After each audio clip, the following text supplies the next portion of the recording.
My name is Austin Granger, and I build K'NEX ball machines. I've been building them since about 2008. This is now my 8th large-scale K'NEX ball machine and my 2nd professional installation. This currently is the largest K'NEX ball machine ever built, and it has around 110,000 pieces and about 1,000 feet of track. Okay, that's awesome. So that's super massive here as you look around the room. If you want to talk about kind of the start of it here and how it works, then we can kind of walk through it a little bit. So this is where everything started. The basket down here collects all of the balls from, currently there are 2 tracks in the machine. They all congregate down here. As I add more and more tracks, they will all end up feeding down here. They get lifted up by this chain lift to the top of the helix, which is where the first track begins. After the helix, they go over to the sort of roller coaster style lift over there. Okay, you can kind of come out here if we want and come on the other side of this barrier here, and we'll kind of show it as it goes along. You might notice a couple spots, there's some shelves and things in the way, but we should be able to see most of it here. So from the top of this roller coaster lift here, they continue around. I've had to sort of build around electrical boxes and other obstacles that were in my way, and this eventually becomes just one long path that continues all the way down this entire side, stretching about 90 feet. This path contains around 150 feet of track on its own. Okay. And then you got some lights going along here, and you've got this track going the other way. Does that kind of feed them back, and they just kind of go in a loop? Yep. Once this track reaches the end of the wall down there by the giant bridge, it has a rocker switch that alternates the direction that the balls go each time.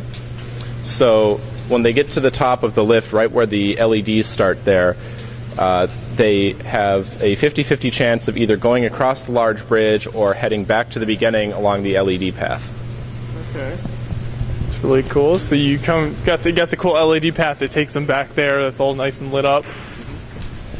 And the idea is eventually to get LEDs going around the entire machine, just filling the room.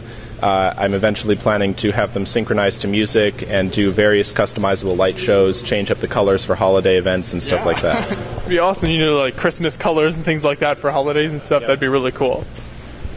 And then along here, so you kind of come to this bridge here, which is just massive. You want to talk about this a little bit? This bridge was by far the most complicated part of the entire build. It took 2 months for the bridge alone. It has about 30,000 pieces and weighs over 100 pounds.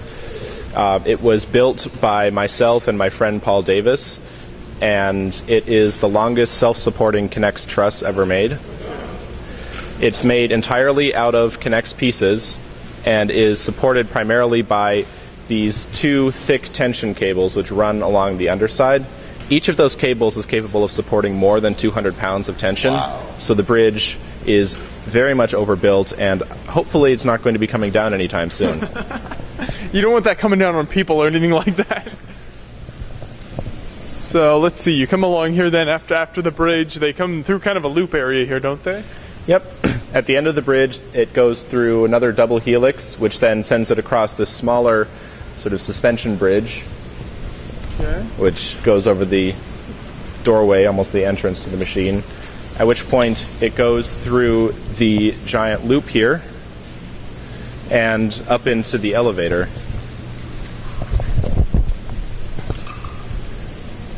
So this elevator here will wait for balls to pile up, and then it will bring them all the way up to the top and send anywhere from 1 to 4 balls down the next track. Very nice. So it kind of goes up and down, keeps things going there. Yep. How many balls usually run at a time on this? I have about 55. Okay. If you want to, you can try to get a shot of ball coming through the loop here. This is pretty cool. Looks like there's one on its way. It's pretty amazing. I can't believe it stays on the track when it's going that fast. So there's the big loop. You can pass the elevator. What do we have here? Past the elevator, there is just a quick sort of roller coaster style track which goes through a triple loop, which can be very cool to watch when there's a whole group of balls going through at once. After that, it just goes up one final lift, which takes it across the return bridge back to the beginning. Okay. So you got the triple loop here. See if we can get a shot of a ball coming through there here. Give it 1 second for the... There's two coming right now. There you go. Awesome, yeah. That looks really neat when they go through there. Are those loops pretty hard to put together, or is that fairly, compared to like the straight? Simple. The giant one there took quite a while. It took about a week to build that one. But the smaller ones are much more straightforward. Okay. And then this final piece here just kind of brings it back to the beginning then. Yep. So the machine is very much still under construction.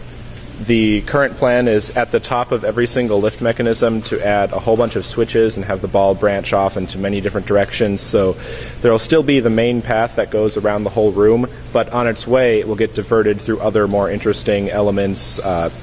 We're also planning to build a giant Ferris wheel against that wall to carry balls up around, and using these steel cables here to bring more sort of bridges going across the room to mix things up a bit. But the idea is to just have it be almost like a chaotic maze where you never really know which way the ball's going to go next.